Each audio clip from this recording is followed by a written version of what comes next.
गुन्ह्याचा तपास एसआयटीच्या मार्फतीने करण्याबाबत आदेशित केलं होतं। त्यानुसार दिनांक 20 मार्च 2026 या तारखेपासून तो गुन्हा आणि त्याशिवायचे 10 गुन्हे असे एकूण 11 गुन्हे एसआयटीकडे तपासाला आहेत। सदर विशेष तपास पथकामध्ये तपास अधिकारी म्हणून 2 पोलीस उपअधीक्षक आहेत जे माझ्यासोबत दोघंही इथं उपस्थित आहेत।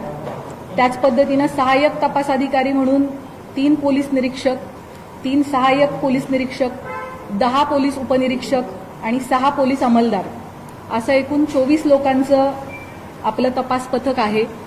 त्यापैकी काही लोक इथं उपस्थित आहेत, काही लोक उपस्थित राहू शकलेले नाहीत। अशोक खरात याच्या विरुद्ध नाशिक आणि नगर जिल्हा या दोन्हींमध्ये मिळून एकूण 12 गुन्हे दाखल झालेले आहेत, ज्यामध्ये अशोक खरात आरोपी आहे। या 12 गुन्ह्यांपैकी 9 गुन्ह्यांचा तपास हा एसआयटी करत आहे, 2 गुन्ह्यांचा तपास अहिल्यानगर पोलीस करत आहेत आणि एका गुन्ह्याचा तपास नाशिक शहर पोलीस करत आहेत। आणि अशोक खरात विरुद्ध नसलेले मात्र या विषयाशी संबंधित असे 2 गुन्हे दाखल आहेत, त्या 2 गुन्ह्यांचा देखील तपास एसआयटी करत आहे। त्यामुळे 9 गुन्हे अशोक खरातच्या विरोधातले आणि विरोधात नसलेले पण संबंधित असलेले 2 गुन्हे असे एकूण 11 गुन्हे आमच्याकडे तपासाला आहेत। गुन्ह्यातील आरोपी विरुद्ध दाखल केलेल्या गुन्ह्यांपैकी आमच्याकडे असलेल्या गुन्ह्यांपैकी 8 गुन्हे हे महिला लैंगिक अत्याचाराचे गुन्हे आहेत आणि उर्वरित 3 गुन्हे हे फसवणूक आणि त्याच्यासोबतच अंधश्रद्धा विरोधी कायदा, सावकारी अधिनियम 2014 आणि इकॉनॉमिक ऑफेन्सेसची इतर रिलिव्हंट कलमं याप्रमाणे दाखल आहेत। महिला लैंगिक अत्याचाराचे सर्वच्या सर्व 8 गुन्हे आणि फसवणुकीचा 1 गुन्हा असे 9 गुन्हे एसआयटीकडे तपासाला आहेत। आजपर्यंतच्या तपासादरम्यान 30 पेक्षा अधिक साक्षीदारांकडे आपण विचारपूस केलेली आहे। साक्षीदारांकडे आणि पीडितेंकडे आपण जी चौकशी केली त्यातून आरोपी हा पीडित व्यक्ती आणि कुटुंबाच्या श्रद्धेचा गैरफायदा घेत होता, त्यांना भीती दाखवत होता, खडे, चिंचोके, रुद्राक्ष, पूजा विधी इत्यादी गोष्टींच्या माध्यमातून त्यांच्याकडून पैसा उकळत होता, महिलांना स्वतःकडे दैवी शक्ती असल्याचं भासवत होता, त्यांच्या कुटुंबियांच्या मृत्यूची भीती दाखवून त्यांना बदनामी करण्याची धमकी देऊन त्यांचं लैंगिक शोषण करत होता। त्याच पद्धतीनं ईशान्येश्वर मंदिराच्या परिसरात अंधारामध्ये हातचलाखीनं स्वतःकडे दैवी शक्ती असल्याचं भासवून समाजामध्ये सातत्यानं अंधश्रद्धा पसरवण्याचं कामही करत होता असं आपल्याला निष्पन्न होतंय। महिला अत्याचाराच्या संदर्भाने दाखल 8ही गुन्ह्यांमध्ये पीडिता आणि त्यांचे कुटुंबीय हे अतिशय धाडसाने समोर आलेले आहेत आणि त्यांनी फिर्याद दाखल केली आहे, त्याच्यामुळेच आपण आरोपीवरती कायदेशीर कारवाई करू शकत आहोत। आपल्या सगळ्यांच्या माध्यमातून मी आवाहन करू इच्छिते की या महिलांनी लोक काय म्हणतील या भीतीनं अन्याय सहन केलेला आहे आणि आता अतिशय धाडसाने कुटुंबाला विश्वासात घेऊन त्यांनी गुन्हे दाखल केलेले आहेत। त्यामुळे त्यांची ओळख उघड न करणे, सोशल मीडियावरती त्यांचे व्हिडिओज न पसरवणे, आपल्या मोबाईल्समध्ये असे व्हिडिओ न बाळगणे हे आपल्या सगळ्यांचं नैतिक कर्तव्य तर आहेच, पण त्याचबरोबर माननीय सर्वोच्च आणि उच्च न्यायालयाचे देखील तसे कठोर निर्देश आहेत। त्यांची ओळख गोपनीय राहणे आणि त्यांच्या खाजगी बाबींची सार्वजनिक चर्चा न होणे हे त्यांच्या मानसिक आरोग्यासाठी आणि त्यांचं धैर्य टिकून राहण्यासाठी अतिशय गरजेचं आहे। आणि म्हणूनच न्यायसंस्थेनं वारंवार absolute ban on identity disclosure अशी भूमिका ठेवलेली आहे। अशा केसेसमध्ये पोलिसांच्या पत्रकार परिषदा बाबतीत देखील मर्यादा निश्चित करण्यात आलेल्या आहेत। पीडितेच्या गोपनीयतेचा भंग ज्या समाज माध्यमातून झाला आहे अशा प्लॅटफॉर्मवरून ती माहिती हटवण्याबाबत न्यायालयाचे निर्देश आहेत। पीडिता किंवा कुटुंबियांच्या मुलाखती घेण्यास बंदी आहे। अंतिम निकाल येण्यापूर्वीच आरोपीच्या प्रतिष्ठेला हानी पोहोचवणारे आणि माध्यमांद्वारे चालवणारा खटला, ज्याला आपण मीडिया ट्रायल असं म्हणतो, अशी परिस्थिती निर्माण करणारे किंवा केवळ तर्कवितर्काच्या आधारित वार्तांकन टाळावे असे निर्देश देखील माननीय उच्च आणि सर्वोच्च न्यायालयांनी प्रसारमाध्यमांना दिलेले आहेत। कलम 72 BNS लैंगिक अत्याचाराच्या पीडितांची ओळख उघड करणाऱ्यांना शिक्षेस पात्र ठरवते। अनुच्छेद 21 भारतीय संविधान पीडितेचा जगण्याचा अधिकार, गोपनीयतेचा अधिकार आणि प्रतिष्ठेचा अधिकार यांचं संरक्षण करतं। जुलै 2025 मध्ये मद्रास उच्च न्यायालयाने एका महिला वकिलाचे तिच्या संमतीशिवाय चित्रण केलेले खाजगी स्वरूपाचे फोटो व्हिडिओ तात्काळ 48 तासांच्या आत काढून टाकण्याचे आदेश दिलेले होते. अशा प्रकारची सामग्री रोखणं हे राज्याचं कर्तव्य आहे असं न्यायालयाने त्यावेळेला अधोरेखित केलं होतं. एसआयटीकडे असणाऱ्या गुन्ह्यांमधील पीडितांचे आक्षेपार्ह व्हिडिओ जे आहेत, जे प्रसारित झाले होते, त्याच्या एकूण 4650 लिंक्स एसआयटीच्या सायबर टीमने, आपली जी टीम आहे 24 लोकांची, यामध्ये 4 लोकांची सायबर टीम आहे. या सायबर टीमचं पूर्ण वेळ कर्तव्य हे होतं की प्रत्येक काही मिनिटांनी काही नवीन अपलोड झालंय का ते शोधणं आणि त्याला रिपोर्ट करणं. सो आपली ही जी एसआयटीची सायबर टीम आहे तिने महाराष्ट्र सायबरच्या मदतीनं आतापर्यंत 4650 लिंक्स या डिलीट करून घेतलेल्या आहेत. त्याच पद्धतीने सोशल मीडियावरती आक्षेपार्ह पोस्ट पुन्हा पुन्हा टाकणाऱ्या एकूण 451 अकाउंटला कायमस्वरूपी काढून टाकण्यात आलेलं आहे. पीडितांचे आक्षेपार्ह व्हिडिओ प्रसारित केल्याप्रकरणी आतापर्यंत 2 गुन्हे देखील दाखल झालेले आहेत. सदरचे गुन्हे हे सातपूर पोलीस स्टेशन नाशिक शहर आणि कोपरगाव पोलीस स्टेशन अहिल्यानगर या ठिकाणी दाखल असून संबंधित घटकच त्याचा तपास करत आहेत आणि त्यामध्ये आजपर्यंत एकूण 6 आरोपींना अटक देखील करण्यात आलेली आहे. दिल्ली उच्च न्यायालयाने अलीकडेच एका विनयभंगाच्या प्रकरणाशी संबंधित बदनामीकारक स्वरूपाच्या सोशल मीडिया पोस्ट्स काढून टाकण्याचे आदेश दिलेले आहेत आणि आरोपीची प्रतिष्ठा जपण्यासाठी आणि त्याला निपक्ष सुनावणी मिळण्याची खात्री करण्यासाठी न्यायालयानं ही स्टेप घेतली होती. एसआयटीकडे असणारे सर्वच तपास हे अतिशय संवेदनशील प्रकारचे असल्यामुळे त्याविषयीची जी माहिती आपल्याला सांगणं शक्य आहे ती माहिती मी आपणास याद्वारे दिलेली आहे. आपल्या सगळ्यांच्या मनामध्ये या प्रकरणाविषयी अनेक प्रश्न आहेत, मला त्याची पूर्णतः कल्पना आहे. त्यापैकी बहुतांश प्रश्नांना स्पर्श करण्याचा मी प्रयत्न केलेला आहे. या प्रकारच्या गुन्ह्यामध्ये बीएनएस सेक्शन 93 बीएनएसएस प्रमाणे गुन्हा दाखल झाल्यापासून 60 दिवसांच्या आत आपल्याला दोषारोपपत्र दाखल करणं आवश्यक असतं. आपल्याकडचा या प्रकारचा पहिला गुन्हा हा नाशिक शहरामध्ये 17 मार्च 2026 रोजी दाखल झालेला आहे आणि एसआयटीकडे त्याचा तपास 20 तारखेला आला, 3 दिवसानंतर. त्याचे ऑलरेडी 20 दिवस संपलेले आहेत आणि आणखी 40 दिवस अवधी आपल्या हातामध्ये आहे पहिल्या गुन्ह्यासाठी आणि उरलेले जे 7 गुन्हे आहेत ते देखील पुढच्या आठवडाभराच्या कालावधीमध्ये दाखल झालेले आहेत. त्यामुळे 40 दिवसानंतर पुढच्या आठवडाभरात या उरलेल्या सगळ्या गुन्ह्यांचं देखील डेडलाईन जी आहे ती जवळ येते. त्यामुळे असं आपण म्हणू शकतो की 40 ते 45 दिवसांमध्ये या 8 गुन्ह्यांचा तपास आपल्याला पूर्ण करणं आवश्यक आहे. तरी या सर्व गुन्ह्यांमध्ये चांगले पुरावे गोळा करून तपास वेळेत पूर्ण करण्याची एसआयटीचे प्रयत्न सुरू आहेत. त्यासाठी सर्वतोपरी प्रयत्न संपूर्ण टीम करत आहे. आपल्या सर्वांना विनंती आहे की पीडितांना कोणत्याही प्रकारे मनस्ताप होणार नाही याची समाज म्हणून आपण सगळ्यांनी काळजी घेऊयात. तुमच्या माध्यमातून हे आव्हान, ही विनंती मी सर्वांना करू इच्छिते. आपल्या मनामध्ये पदाधिकारी, अधिकारी यांना एसआयटीकडून बोलवण्यात येणार आहे का, किंवा अमुकला आपण का बोलवले नाही, कधी बोलवणार आहे, अशा प्रकारचे देखील अनेक शंका आणि प्रश्न असू शकतात. अनेक पत्रकार, सामाजिक कार्यकर्ते यांनी वेळोवेळी मला मेसेज करून या प्रकारच्या प्रश्नांची विचारणा केलेली आहे. त्याबाबत मी सांगू इच्छिते की आपल्याकडे दाखल गुन्ह्यामध्ये फिर्यादी आणि साक्षीदार जे सांगतात त्याच्या अनुषंगाने तपास होत असतो. तपासादरम्यान जे पुरावे समोर येतात त्याप्रमाणे पुढील तपास केला जातो. पुराव्याच्या आधारे कोण व्यक्ती सह आरोपी आहे का हे पाहिले जाते. त्यानुसार त्याची चौकशी आणि त्याच्यावरची इतर कायदेशीर कारवाई केली जाते. त्यामुळे या गुन्ह्यांच्या बाबतीमध्ये देखील हा गुन्हा घडण्यासाठी मुख्य आरोपी सोडून इतर कोणी कारणीभूत ठरलं आहे का, कोणी याची इकोसिस्टीम निर्माण करण्यामध्ये सहाय्यभूत ठरलेलं आहे का, या अंगाने सुद्धा आपण तपास करत आहोत. या गुन्ह्यांची पार्श्वभूमी तयार करण्यासाठी कोणी मदत केली आहे का, याबाबत पुराव्यानिशी जर आपल्याला निष्पन्न झालं तर त्याविषयी निश्चित कायदेशीर कारवाई केली जाईल. त्याबाबत आपण कोणीही मनामध्ये कुठल्याही पद्धतीची शंका कृपया बाळगू नये. गेले 17 दिवस एसआयटी या गुन्ह्यांचा तपास करत आहे. आमचा तपास अजूनही सुरू आहे. त्यामुळे बहुतांश प्रश्नाची उत्तरं मी दिलेली आहेत. काही प्रश्न कदाचित अनुत्तरित राहिलेले असतील, परंतु जसजसा तपास पुढे जाईल तशी तशी आपल्याला त्या प्रश्नांची पण उत्तरं मिळतील. महत्त्वाच्या टप्प्यांवरती एसआयटीकडून आपल्याला ब्रीफिंग दिले जाईल. चार्जशीट दाखल होईपर्यंत आपल्याला या प्रकरणाची गोपनीयता बाळगणं अतिशय आवश्यक आहे. तरी मी आपल्या सगळ्यांकडून सहकार्याची अपेक्षा बाळगते. यापूर्वी अशोक खरात याला पहिल्या गुन्ह्यामध्ये एकूण 14 दिवस पोलीस कोठडी मिळाली होती. ती दिनांक 31 रोजी संपली. दिनांक 1/4/2026 रोजी आपण दुसऱ्या गुन्ह्यात त्याला अटक केली आणि न्यायालयासमोर हजर केलं. दिनांक 2 पासून 7 दिवसांची पोलीस कोठडी उद्या दिनांक 8/4/2026 पर्यंत माननीय न्यायालयाने मंजूर केलेली आहे. आता यानंतर पुढील गुन्ह्यामध्ये पोलीस कोठडी आपल्याला मिळावी यासाठी आपण माननीय न्यायालयाला विनंती करणार आहोत. या दरम्यान तुम्हाला माहीत आहेच की काही कारणांसाठी आपण व्हीसीद्वारे न्यायालयामध्ये आरोपीला हजर करण्याची परवानगी मागितली होती आणि मागच्या हिअरिंगच्या वेळेला माननीय न्यायालयाने तशी परवानगी आपल्याला दिली होती. खरातच्या आर्थिक व्यवहार, प्रॉपर्टीज इत्यादींच्या अनुषंगाने देखील आपल्या मनात भरपूर प्रश्न आहेत, त्याची मला कल्पना आहे. त्याबाबत मी सांगू इच्छिते की या प्रकरणामध्ये ईडीने दखल घेतलेली आहे.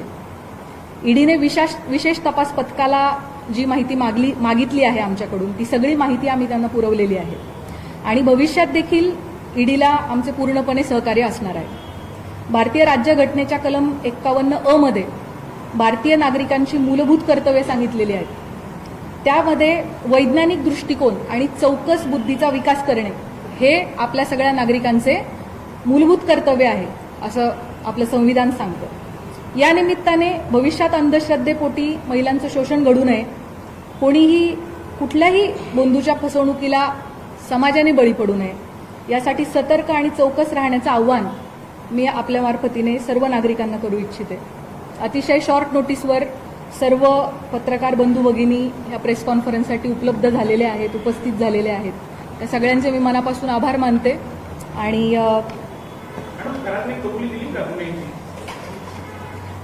मी जसं सुरुवातीलाच सांगितलं की या गुन्ह्यांच्या बाबतीमध्ये मला जी माहिती आपल्याला सांगणं शक्य आहे ती माहिती मी आपल्यासमोर मांडलेली आहे. त्यामुळे आपल्या सगळ्यांनी या गोष्टीची सहकार्य करावे की जोपर्यंत चार्जशीट दाखल होत नाही त्याबाबत काही तपासातल्या बाबींची गोपनीयता ठेवणं आपल्यासाठी अतिशय आवश्यक आहे. आपल्या सगळ्यांचे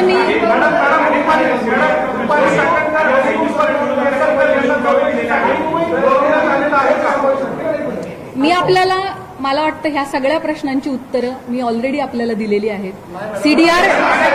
सीडीआर लीकच्या बाबतीमध्ये आपण मला एक प्रश्न आता जस्ट कोणीतरी विचारलाय ज्याचं प्रश्नाचं उत्तर मी दिलं नव्हतं, तेवढं मी देते आणि आपण थांबूयात. अल्पवयीन यामध्ये कोणीही नाहीये. दुसरा जो प्रश्न सीडीआरच्या बाबतीत याची शासन स्तरावरती चौकशी होत आहे. त्या बाबतीत चौकशीत जे काही निष्पन्न होईल ते आपल्या समोर येईल. थँक्यू. जय हिंद, जय महाराष्ट्र.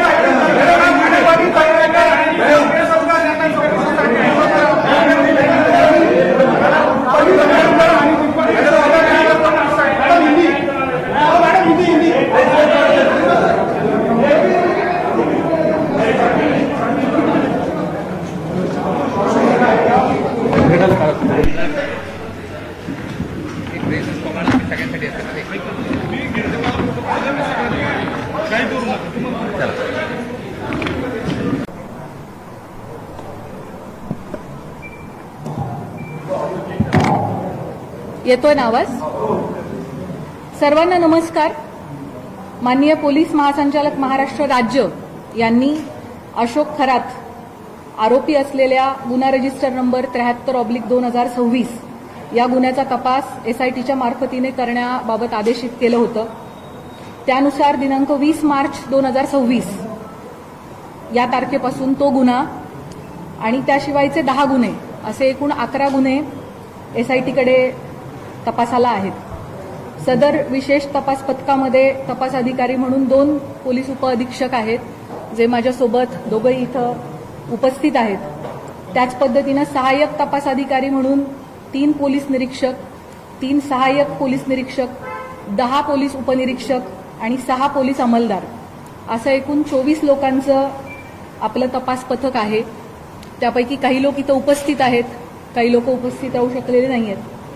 अशोक खरात याच्या विरुद्ध नाशिक आणि नगर जिल्हा या दोन्हींमध्ये मिळून एकूण 12 गुन्हे दाखल झालेले आहेत, ज्यामध्ये अशोक खरात आरोपी आहे.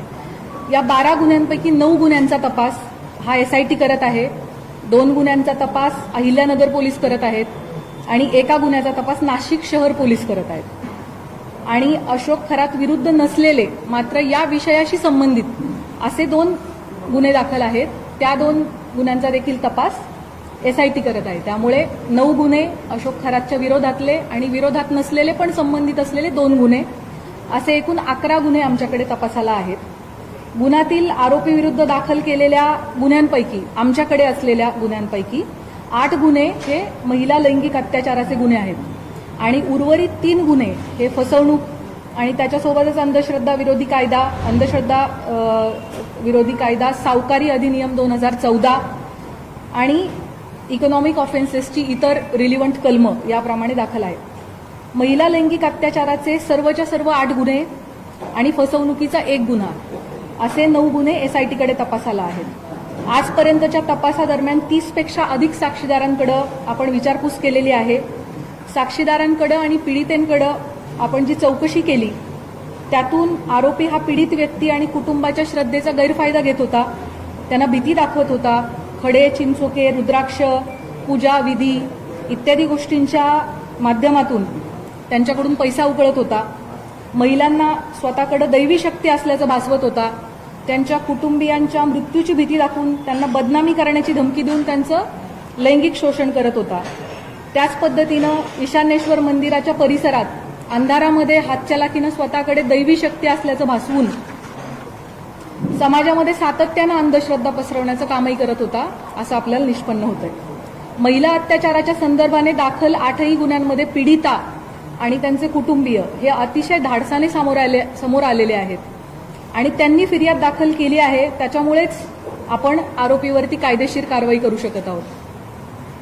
आपल्या सगळ्यांच्या माध्यमातून मी आवाहन करू इच्छिते की या महिलांनी लोक काय म्हणतील या भीतीनं अन्याय सहन केलेला आहे आणि आता अतिशय धाडसाने कुटुंबाला विश्वासात घेऊन त्यांनी गुन्हे दाखल केलेले आहेत. त्यामुळे त्यांची ओळख उघड न करणे, सोशल मीडियावरती त्यांचे व्हिडिओज न पसरवणे, आपल्या मोबाईल्समध्ये असे व्हिडिओ न बाळगणे हे आपल्या सगळ्यांचं नैतिक कर्तव्य तर आहेच, पण त्याचबरोबर माननीय सर्वोच्च आणि उच्च न्यायालयाचे देखील तसे कठोर निर्देश आहेत. त्यांची ओळख गोपनीय राहणे आणि त्यांच्या खाजगी बाबींची सार्वजनिक चर्चा न होणे हे त्यांच्या मानसिक आरोग्यासाठी आणि त्यांचं धैर्य टिकून राहण्यासाठी अतिशय गरजेचं आहे. आणि म्हणूनच न्यायसंस्थेनं वारंवार absolute ban on identity disclosure अशी भूमिका ठेवलेली आहे. अशा केसेसमध्ये पोलिसांच्या पत्रकार परिषदा बाबतीत देखील मर्यादा निश्चित करण्यात आलेल्या आहेत. पीडितेच्या गोपनीयतेचा भंग ज्या समाज माध्यमातून झाला आहे अशा प्लॅटफॉर्मवरून ती माहिती हटवण्याबाबत न्यायालयाचे निर्देश आहेत. पीडिता किंवा कुटुंबियांच्या मुलाखती घेण्यास बंदी आहे. अंतिम निकाल येण्यापूर्वीच आरोपीच्या प्रतिष्ठेला हानी पोहोचवणारे आणि माध्यमांद्वारे चालवणारा खटला, ज्याला आपण मीडिया ट्रायल असं म्हणतो, अशी परिस्थिती निर्माण करणारे किंवा केवळ तर्कवितर्काच्या आधारित वार्तांकन टाळावे असे निर्देश देखील माननीय उच्च आणि सर्वोच्च न्यायालयांनी प्रसारमाध्यमांना दिलेले आहेत. कलम 72 BNS लैंगिक अत्याचाराच्या पीडितांची ओळख उघड करणाऱ्यांना शिक्षेस पात्र ठरवते. अनुच्छेद 21 भारतीय संविधान पीडितेचा जगण्याचा अधिकार, गोपनीयतेचा अधिकार आणि प्रतिष्ठेचा अधिकार यांचं संरक्षण करतं. जुलै 2025 मद्रास उच्च न्यायालयाने एका महिला वकिलाचे तिच्या संमतीशिवाय चित्रण केलेले खाजगी स्वरूपाचे फोटो, व्हिडिओ तात्काळ 48 तासांच्या आत काढून टाकण्याचे आदेश दिलेले होते. अशा प्रकारची सामग्री रोखणं हे राज्याचं कर्तव्य आहे असं न्यायालयाने त्यावेळेला अधोरेखित केलं होतं. एसआयटीकडे असणाऱ्या गुन्ह्यांमधील पीडितांचे आक्षेपार्ह व्हिडिओ जे आहेत, जे प्रसारित झाले होते, त्याच्या एकूण 4650 लिंक्स एसआयटीच्या सायबर टीमने, आपली जी टीम आहे 24 लोकांची, यामध्ये 4 लोकांची सायबर टीम आहे, या सायबर टीमचं पूर्ण वेळ कर्तव्य हे होतं की प्रत्येक काही मिनिटांनी काही नवीन अपलोड झालंय का ते शोधणं आणि त्याला रिपोर्ट करणं. सो आपली ही जी एसआयटीची सायबर टीम आहे तिने महाराष्ट्र सायबरच्या मदतीनं आतापर्यंत 4650 लिंक्स ह्या डिलीट करून घेतलेल्या आहेत. त्याच पद्धतीने सोशल मीडियावरती आक्षेपार्ह पोस्ट पुन्हा पुन्हा टाकणाऱ्या एकूण 451 अकाउंटला कायमस्वरूपी काढून टाकण्यात आलेलं आहे. पीडितांचे आक्षेपार्ह व्हिडिओ प्रसारित केल्याप्रकरणी आतापर्यंत 2 गुन्हे देखील दाखल झालेले आहेत. सदरचे गुन्हे हे सातपूर पोलीस स्टेशन नाशिक शहर आणि कोपरगाव पोलीस स्टेशन अहिल्यानगर या ठिकाणी दाखल असून संबंधित घटकच त्याचा तपास करत आहेत आणि त्यामध्ये आजपर्यंत एकूण 6 आरोपींना अटक देखील करण्यात आलेली आहे. दिल्ली उच्च न्यायालयाने अलीकडेच एका विनयभंगाच्या प्रकरणाशी संबंधित बदनामीकारक स्वरूपाच्या सोशल मीडिया पोस्ट्स काढून टाकण्याचे आदेश दिलेले आहेत आणि आरोपीची प्रतिष्ठा जपण्यासाठी आणि त्याला निपक्ष सुनावणी मिळण्याची खात्री करण्यासाठी न्यायालयानं ही स्टेप घेतली होती. SITकडे असणारे सर्वच तपास हे अतिशय संवेदनशील प्रकारचे असल्यामुळे त्याविषयीची जी माहिती आपल्याला सांगणं शक्य आहे ती माहिती मी आपणास याद्वारे दिलेली आहे. आपल्या सगळ्यांच्या मनामध्ये या प्रकरणाविषयी अनेक प्रश्न आहेत, मला त्याची पूर्णतः कल्पना आहे. त्यापैकी बहुतांश प्रश्नांना स्पर्श करण्याचा मी प्रयत्न केलेला आहे. या प्रकारच्या गुन्ह्यामध्ये BNS सेक्शन 93 BNSS प्रमाणे गुन्हा दाखल झाल्यापासून 60 दिवसांच्या आत आपल्याला दोषारोपपत्र दाखल करणं आवश्यक असतं. आपल्याकडचा या प्रकारचा पहिला गुन्हा हा नाशिक शहरामध्ये 17 मार्च 2026 रोजी दाखल झालेला आहे आणि SITकडे त्याचा तपास 20 तारखेला आला, 3 दिवसानंतर. त्याचे ऑलरेडी 20 दिवस संपलेले आहेत आणि आणखी 40 दिवस अवधी आपल्या हातामध्ये आहे पहिल्या गुन्ह्यासाठी. आणि उरलेले जे 7 गुन्हे आहेत ते देखील पुढच्या आठवडाभराच्या कालावधीमध्ये दाखल झालेले आहेत. त्यामुळे 40 दिवसानंतर पुढच्या आठवडाभरात या उरलेल्या सगळ्या गुन्ह्यांचं देखील डेडलाईन जी आहे ती जवळ येते.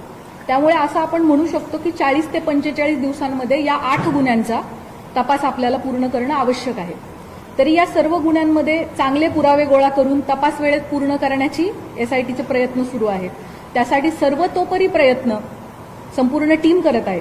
आपल्या सर्वांना विनंती आहे की पीडितांना कोणत्याही प्रकारे मनस्ताप होणार नाही याची समाज म्हणून आपण सगळ्यांनी काळजी घेऊयात. तुमच्या माध्यमातून हे आव्हान, ही विनंती मी सर्वांना करू इच्छिते.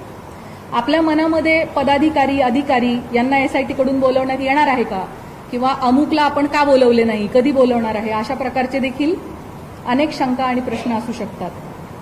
अनेक पत्रकार, सामाजिक कार्यकर्ते यांनी वेळोवेळी मला मेसेज करून या प्रकारच्या प्रश्नांची विचारणा केलेली आहे. त्याबाबत मी सांगू इच्छिते की आपल्याकडे दाखल गुन्ह्यामध्ये फिर्यादी आणि साक्षीदार जे सांगतात त्याच्या अनुषंगाने तपास होत असतो. तपासादरम्यान जे पुरावे समोर येतात त्याप्रमाणे पुढील तपास केला जातो.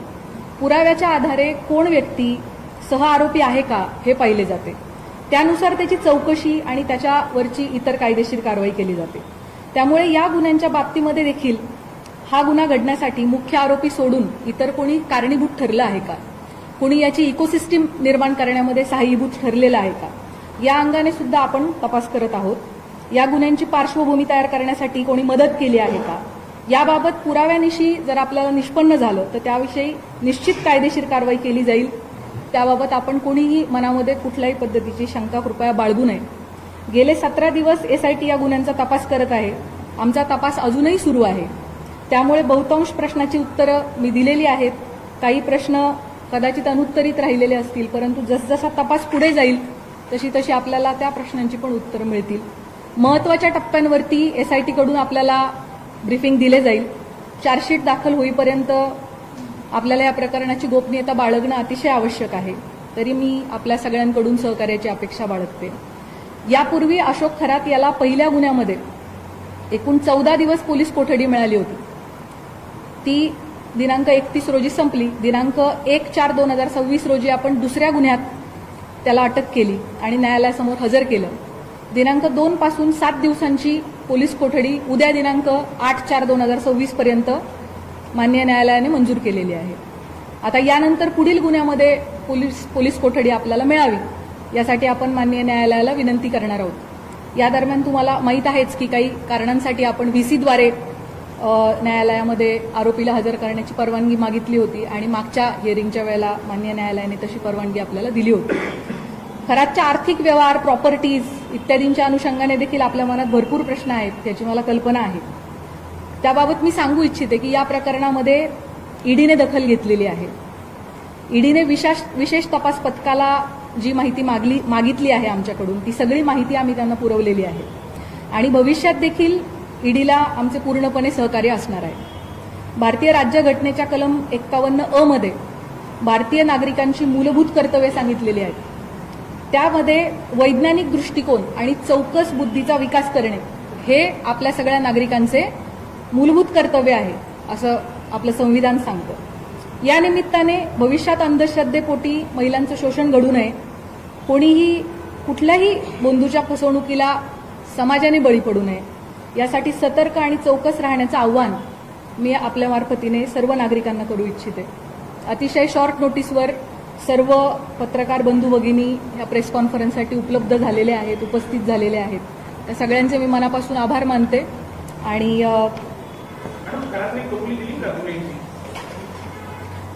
मी जसं सुरुवातीलाच सांगितलं की या गुन्ह्यांच्या बाबतीमध्ये मला जी माहिती आपल्याला सांगणं शक्य आहे ती माहिती मी आपल्यासमोर मांडलेली आहे. त्यामुळे आपल्या सगळ्यांनी या गोष्टीची सहकार्य करावे की जोपर्यंत चार्जशीट दाखल होत नाही त्याबाबत काही तपासातल्या बाबींची गोपनीयता ठेवणं आपल्यासाठी अतिशय आवश्यक आहे. आपल्या सगळ्यांचे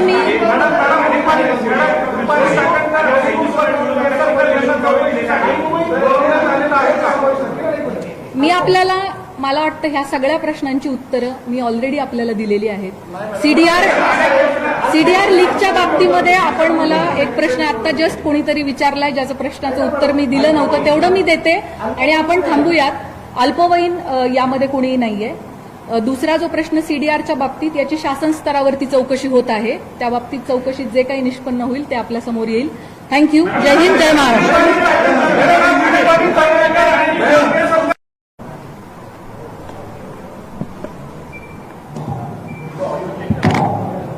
येतोय ना आवाज? सर्वांना नमस्कार. माननीय पोलीस महासंचालक महाराष्ट्र राज्य यांनी अशोक खरात आरोपी असलेल्या गुन्हा रजिस्टर नंबर 73/2026 या गुन्ह्याचा तपास एसआयटीच्या मार्फतीने करण्याबाबत आदेशित केलं होतं. त्यानुसार दिनांक 20 मार्च 2026 या तारखेपासून तो गुन्हा आणि त्याशिवायचे 10 गुन्हे असे एकूण 11 गुन्हे एसआयटीकडे तपासाला आहेत. सदर विशेष तपास पथकामध्ये तपास अधिकारी म्हणून 2 पोलीस उपअधीक्षक आहेत जे माझ्यासोबत दोघंही इथं उपस्थित आहेत. त्याच पद्धतीनं सहाय्यक तपास अधिकारी म्हणून 3 पोलीस निरीक्षक, 3 सहाय्यक पोलीस निरीक्षक, 10 पोलीस उपनिरीक्षक आणि 6 पोलीस अंमलदार असं एकूण 24 लोकांचं आपलं तपास पथक आहे. त्यापैकी काही लोक इथं उपस्थित आहेत, काही लोक उपस्थित राहू शकलेले नाही आहेत. अशोक खरात याच्या विरुद्ध नाशिक आणि नगर जिल्हा या दोन्हींमध्ये मिळून एकूण 12 गुन्हे दाखल झालेले आहेत ज्यामध्ये अशोक खरात आरोपी आहे. या 12 गुन्ह्यांपैकी 9 गुन्ह्यांचा तपास हा एसआयटी करत आहे, 2 गुन्ह्यांचा तपास अहिल्यानगर पोलीस करत आहेत आणि एका गुन्ह्याचा तपास नाशिक शहर पोलीस करत आहेत. आणि अशोक खरात विरुद्ध नसलेले मात्र या विषयाशी संबंधित असे 2 गुन्हे दाखल आहेत. त्या 2 गुन्ह्यांचा देखील तपास एसआयटी करत आहे. त्यामुळे 9 गुन्हे अशोक खरातच्या विरोधातले आणि विरोधात नसलेले पण संबंधित असलेले 2 गुन्हे असे एकूण 11 गुन्हे आमच्याकडे तपासाला आहेत. गुन्ह्यातील आरोपी विरुद्ध दाखल केलेल्या गुन्ह्यांपैकी आमच्याकडे असलेल्या गुन्ह्यांपैकी 8 गुन्हे हे महिला लैंगिक अत्याचाराचे गुन्हे आहेत आणि उर्वरित 3 गुन्हे हे फसवणूक आणि त्याच्यासोबतच अंधश्रद्धा विरोधी कायदा, सावकारी अधिनियम 2014 आणि इकॉनॉमिक ऑफेन्सेसची इतर रिलिव्हंट कलमं याप्रमाणे दाखल आहेत. महिला लैंगिक अत्याचाराचे सर्वच्या सर्व 8 गुन्हे आणि फसवणुकीचा 1 गुन्हा असे 9 गुन्हे एसआयटीकडे तपासाला आहेत. आजपर्यंतच्या तपासादरम्यान 30 पेक्षा अधिक साक्षीदारांकडे आपण विचारपूस केलेली आहे. साक्षीदारांकडे आणि पीडितेंकडे आपण जी चौकशी केली त्यातून आरोपी हा पीडित व्यक्ती आणि कुटुंबाच्या श्रद्धेचा गैरफायदा घेत होता, त्यांना भीती दाखवत होता, खडे, चिंचोके, रुद्राक्ष, पूजा विधी इत्यादी गोष्टींच्या माध्यमातून त्यांच्याकडून पैसा उकळत होता, महिलांना स्वतःकडे दैवी शक्ती असल्याचं भासवत होता, त्यांच्या कुटुंबियांच्या मृत्यूची भीती दाखवून त्यांना बदनामी करण्याची धमकी देऊन त्यांचं लैंगिक शोषण करत होता. त्याच पद्धतीनं ईशान्येश्वर मंदिराच्या परिसरात अंधारामध्ये हातचलाखीनं स्वतःकडे दैवी शक्ती असल्याचं भासवून समाजामध्ये सातत्यानं अंधश्रद्धा पसरवण्याचं कामही करत होता असं आपल्याला निष्पन्न होतंय. महिला अत्याचाराच्या